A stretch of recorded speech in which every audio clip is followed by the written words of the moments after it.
video does not have any spoilers beyond episode 3, so you can join me weekly as we enjoy each Last of Us episode together.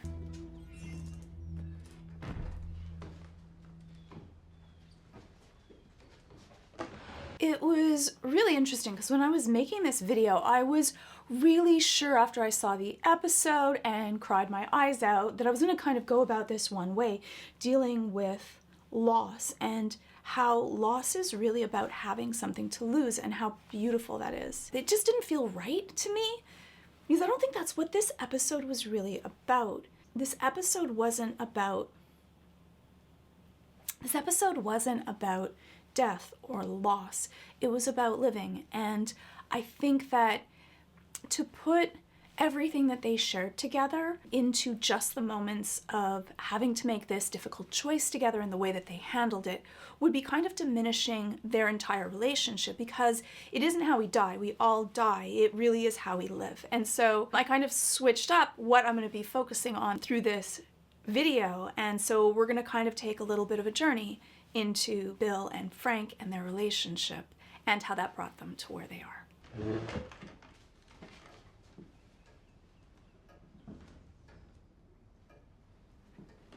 It's so interesting how Bill is this untrustworthy, like they're not sure about each other. And I think that that's really very honest about how it would be. You don't know people, and in the end, zombies are scary, but the people are the really scary thing. Zombies have a set of rules. They want to eat you. You know what to expect. But with people, we're so mercurial, and especially when resources are thin, you don't know what you can expect from people. And so that first set of meeting, the things that you do when you first meet someone, change our feelings. We are evaluating how much I can trust you, how much I like you, who are you as a person, constantly. And for Bill, being a survivalist, he already started off with, I'm not very trusting of people. And you can tell that Frank is on the opposite end of the spectrum. Not only is he trusting, but he wanted to go into Bill's house. Like, he kind of forced himself into Bill's house, which set off alarm bells for Bill, because he's like, you know what? His preset is, I don't trust people, people aren't safe. Whereas Frank, you can tell, had a completely different upbringing, where his sense of people and the world is that most people are good and safe, and I can have a meal in this person's house, even though he's pointing a gun at me because I'm hungry and he's probably an okay person. Are you armed?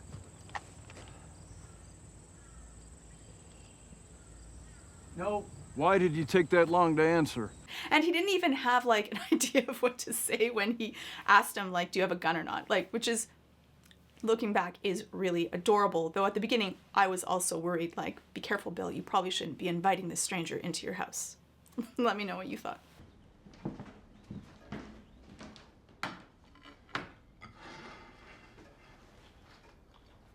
And he's so cute. You can see that look, that childhood delight of seeing this impeccably placed meal on the gold plates. This is something that Bill cares about. We can see what people care about depending on how much detail and effort they put into it.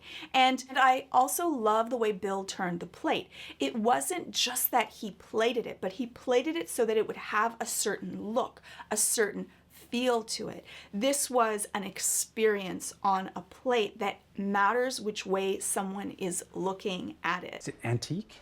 1948. You know how much these are worth? Currently nothing. These aren't yours. My mother's. Could you not? This is you. And the way that people deal with other people's items and what's safe to them. For Bill, being very closed off, not trusting of people, creating this entire compound to keep him safe, to keep other people out. And here he's not only let someone into his world, but this person is suddenly rummaging into his belongings. With hopeless abandon, just trying to find treasure, he sees the excitement and joy in this. And because of the difference in both of their levels of safety and comfort, for Bill, this is an invasion of his privacy, whereas for Frank, he's seeing the beauty in the things that Bill has and appreciating it. But you can tell that Bill does not feel comfortable with this. This is definitely many steps too fast for what he wants to do and what makes him feel safe. In our childhood of having difficulties and maybe having difficult parents that didn't make us feel warm and safe all the time, it changes our outlook on the world. For Frank, on the other hand, he probably grew up with very stable childhood, and he ended up getting a different look on the world. In the end, our sense of who we are and who we are in the world that's around us is based on our childhood. What did we see and what were we taught? Gonna love you. So, who's the girl? There is no girl. You can tell that for Bill, this is something that he hasn't shared with anyone else, that he hasn't let anyone else really know. And sometimes you meet people that can just see through all of those defenses that you've kind of built up to be able to protect you or to keep other people out, or so that they don't find out this thing that you may not have even admitted to yourself. And that's the beauty with Frank, is that intimacy is about into you I see, being able to really see someone else for who they are, even if they can't. And Frank has this wonderful way of making Bill feel safe enough that he goes right in for the kiss and Bill is able to go with it and embrace him. And that took a lot of courage and risk, and also a change in your own self-reflection, especially when you may not have been able to even admit it to yourself or even be able to accept that part of you. Then to be able to do this takes you being able to accept you also. And so it's a lot of emotional growth in a very short period of time. Bill felt safe enough to be able to do that with Frank, or more so, Frank allowed Bill to feel safe enough to do that for himself. I think that because society had broken down, that he really is all alone, this was much easier because he's not going to have to face the repercussions of anyone else, because who the hell cares? There's no one left to judge. And there's so many things that are so much worse that your sexuality seems like a small thing in comparison to survival and a world under an apocalypse. And so I think that that also gave him a feeling of freedom to be more true to who he is. And probably also being all alone for all of this time, it feels really wonderful to meet someone else, and not just meet someone else that cares about you and your world. Have you ever done this before? Not with anyone? With a girl a long time ago. But... So, I'm gonna start with the simple things. Okay. And that they're having this conversation before they engage intimately, what people are comfortable with. Like, it's so sweet that Frank took that time to be able to ask what he's comfortable, like what he's already experienced, how he's going to do it, and make sure that Bill feels safe with that. That's something that's so important, not just for a sexual relationship, but also just to make people feel comfortable, to be able to share what I like, what I don't like, how I feel safe and how I don't feel safe. But that check-in is just so thoughtful. It goes to how much of a caretaker Frank really is, how much it matters to Frank to have someone else enjoy and feel safe also. He's not a sexually selfish person. He wants to be able to have his partner be able to enjoy the experience. So if I do this, I'm gonna stay for a few more days. And he also shares, though, what he expects before they engage sexually, so that Bill also can be able to have consent, to be able to say yes or no. Do I feel comfortable with this or do I not? And so that no one after they have sex feels uncomfortable or that they've been slighted or that they expected something that they didn't get. Oh, you! Come on! Hey, would you stop? Do I ask for things? Ever? And I love that the next scene after he says, I'm going to stay for a few more days, it's like 3 years later. That's so beautiful that, like, yes, this worked out, and neither of them wanted to leave the other afterwards. Why am I even saying that? This isn't for me. This is for us. Who cares what they look like? I do! It's interesting because a lot of people think that the important thing to a relationship is not to fight, to stop fights. But that isn't what matters. What matters is how do you fight? And I love that they put in these scenes of them having disagreements, that this wasn't all rosy and perfect. And a lot of times when relationships are shown in TV shows or movies, it's this romantic, greater than life thing that you expect that everything in a healthy relationship is going to be sweet and easy. But actually healthy relationships can handle bumps and bruises and difficulties. It's how do they get through it? And even if it was difficult or rough, do they get through it together? And having these disagreements can actually make a relationship stronger, because if both people end up feeling heard and understood and validated, that makes people feel close, even if you don't agree. I live in this world. You live in a psycho bunker where the government are all Nazis. The government are all Nazis! Well, yeah, now, but not then. And they're not so heated.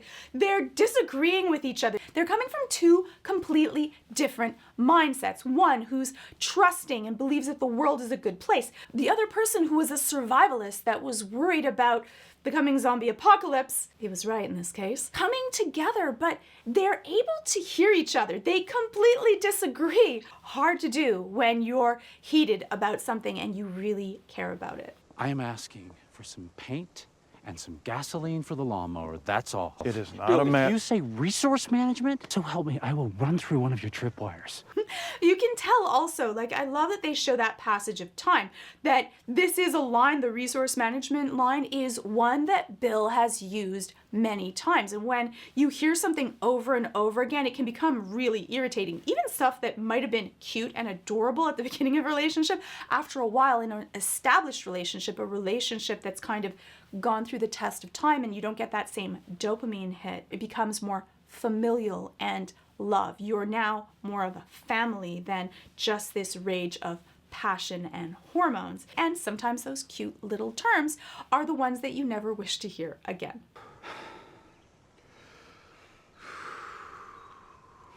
Okay. But I love that they're both doing their breathing. They're both trying to calm down so that they're not so limbic and upset that they're not able to hear what the other person says. And sometimes you do need to just take a pause, reset yourself, and remember that we're both in this boat together, and we need to remember that we're not against each other, but for one another, even if we disagree. Just tell me why. Paying attention to things. It's how we show love. This is my street too. Just let me love it the way I want to. And that is Frank showing his love language. His love language is in those little tiny details, in things that are more aesthetic. He cares about the way things are presented and shown, and that care shows that care to himself. Whereas Bill, being more of a survivalist, if the looks of something, if they don't actually serve a purpose, they don't really matter. They're just a waste of resources. Though they feel completely different about their love languages, I love that Bill is able to see Frank's, even though he disagrees with it. That growth, that ability for Bill to be able to take a few steps into Frank's world and allow him to have love expressed the way that Frank feels it, is really healthy for their relationship. And Bill has that aesthetic for certain things, the things that matter to him, such as the presentation of food, or even the way that he keeps his guns on the gun rack. It's really very beautiful and well organized. But for both of those things, he sees a purpose in it. He doesn't really understand Frank's purpose, and that's okay. We don't all look at the world the same way, and that's the beauty of all of our differences, that sometimes you need to appreciate that someone may see something as important that you don't, and vice versa. I think that that's one of the things that drew Frank to Bill when he presented the food so beautifully plated, and even the setup of the table, the care, the meticulousness to that. I think that that was one of the things that kind of drew him in, and also that love of music. It mattered to him. And I think that in that way, Bill was able to speak Frank's love language. Are we hosting formal garden parties now? No, but we are going to have friends. We will never have friends. I've actually been talking to a nice woman on the radio. You what? It just goes so strongly to, like, a little bit to Frank's naivete about people, because Bill's like built up this entire like area with like fences and like machine guns and things that explode to keep everyone out. And Frank's been like chatting away with this sweet lady. And I can just see like for Bill, like something almost popped in his head, like, why in the world would you do this? You just endangered us. Like, luckily, Tess and Joel actually are nice people, though Tess said she wasn't. They actually are, and they have a code. But yeah, it could have went completely sideways. This really is just, it's amazing. Right? Can you not, please?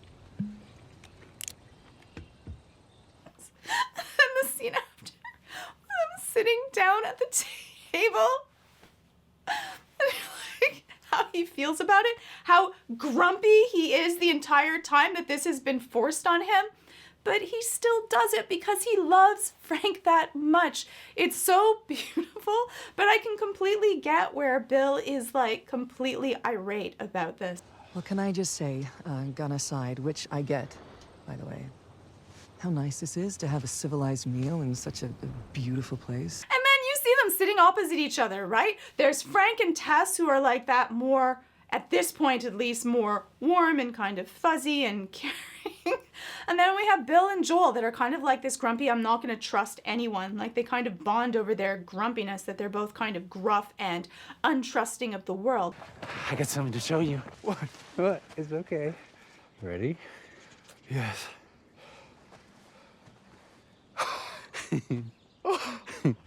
I love Frank's childlike wonder. I love the way that he sees this world. You can see how that brightens up Bill's gruffness of just the things that matter, the things that keep him alive and keep everyone else out.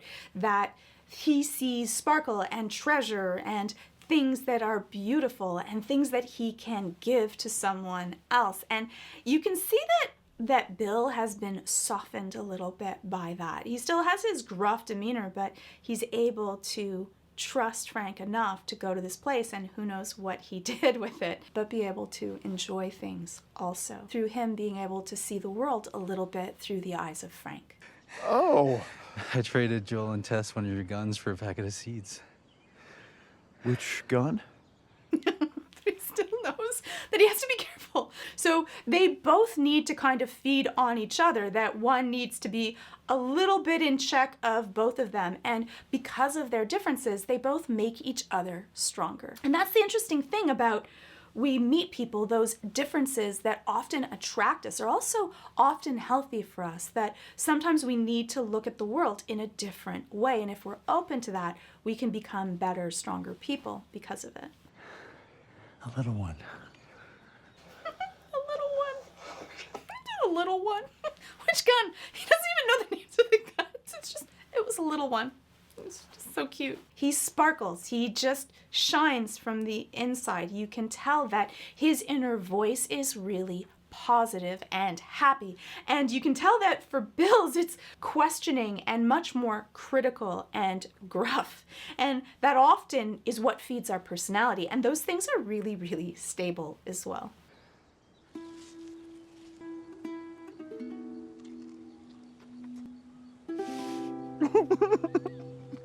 When you don't have access to just everything, things become really precious to you. And what's precious to you really depends on your own mindset. You're able to appreciate things that you might not have appreciated as much before.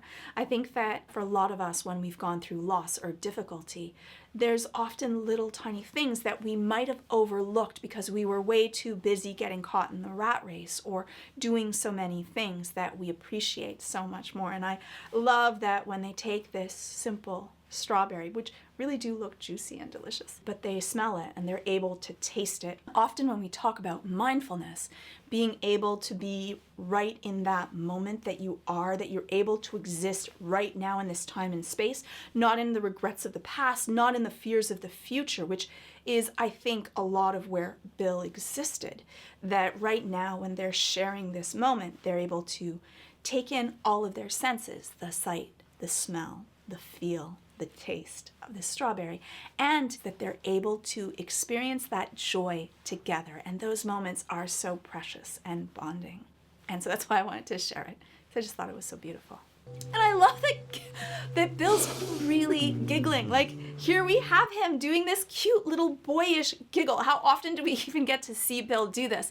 This is what Frank brings to him. And it's so cute that he doesn't have to have always this gruff pretense, that he can just kind of giggle and enjoy like a child. And that childlike wonder is so precious and special. And those moments are also so very healthy for us because we get this release of dopamine, which makes us feel motivated, and serotonin that makes us feel safe and happy. I'm sorry. For what? Getting older faster than you. I was never afraid before you showed up. And I think that that's really true because, and I think that that's why we sometimes push people away, because when you care about someone, then there's something to lose, something that you want to protect. And for Bill, he wasn't scared before because it didn't really matter to him whether he lived or died. He was just going to do the best that he could with the resources at the time. But now he cares so much about protecting someone that matters. Hold your hand there. Leave the gas on! I made a list for you. Tell me about the list. Call Joel. Uh-huh. You can't be here alone.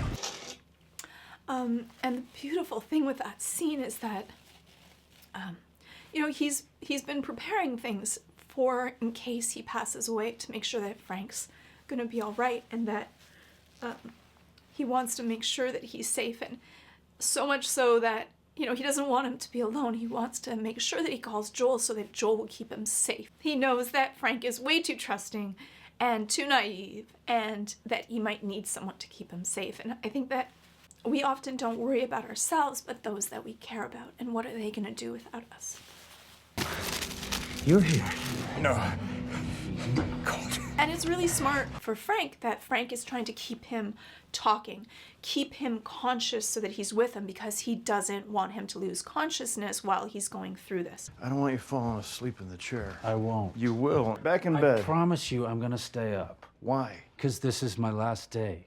What if we find a doctor? What if someone shows up who can... I've made up my mind. I'm not going to go into the entire ethical debate of Frank's decision. If you have any thoughts and comments, you can definitely place them in the comments below. But more of that emotional journey that they both have to go through together to get there. If someone that you care about, or you yourself, are feeling really suicidal or thinking about the end, there is hope, there is treatment, there are people that care, so please reach out to someone, and I'm going to put a whole bunch of links in the description below. And in this case, this is a very specific scenario in a very specific world.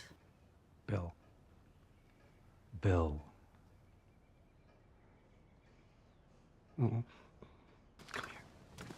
And you see the way that Bill is sitting? He's sitting like a little boy, like he has, like there's nothing that he can do. He knows that he's not about to change his mind, and so he's kind of just shut down and gone back to that boyish part where he's kind of curled up and looking around, looking for hope or a change or something that might make this outcome different than what it's going to be. Frank, seeing that and seeing the pain that he's causing on Bill, really wants to reach over to him and be able to soothe him in the ways that he can.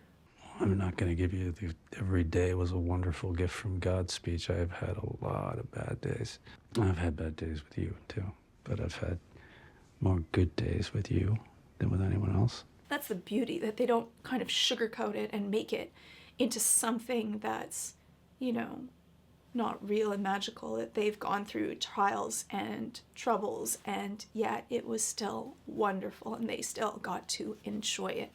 And I love that honesty. I think that really helped me empathize with these characters, because they're so real and rough and still have these situations where they're not going to handle everything properly, and that's okay. They still love each other through all of that. And that's really beautiful.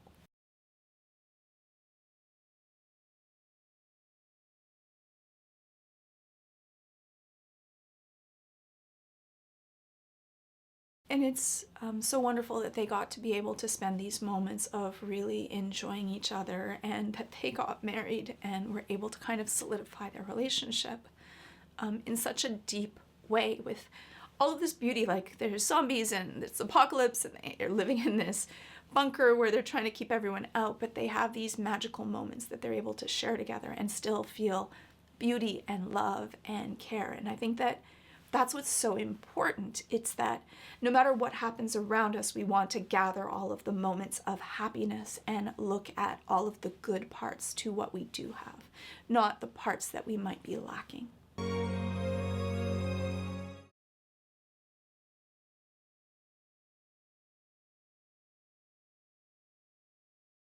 And I love that he shared the same thing that moment when they first met. He cooked the same meal, he turned the dish the same way, and he's serving the exact same wine. That beautiful circular moment of their lives, that it's the way that it started and it's the way that it's going to end. And I think that those moments are really kind of special, that he remembered it and he paid attention to make sure that he was going to have a really beautiful last day. In this way, they're both speaking that love language of, see you, and that I see the things that are special to you. And so I want to share those with you.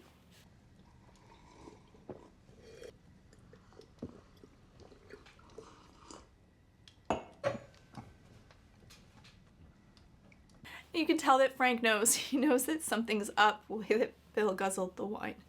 Like, he knows that, that was way too easy and too comfortable for him. So he asks the question. Why are there already pills in the bottle? I'm satisfied. And this is a really special case scenario. There isn't anyone else. There is a zombie apocalypse. There isn't anyone to reach out. He doesn't feel like he wants to continue. If you're in that situation, there is help. There are people. Please, I don't want this video that shows it as something kind of beautiful and possibly romantic to kind of be the takeaway from this. They made their choice depending on the world that they live in, and there is help and there is hope out there. So please do reach out if you're feeling alone or in pain. And you were my purpose. Matt,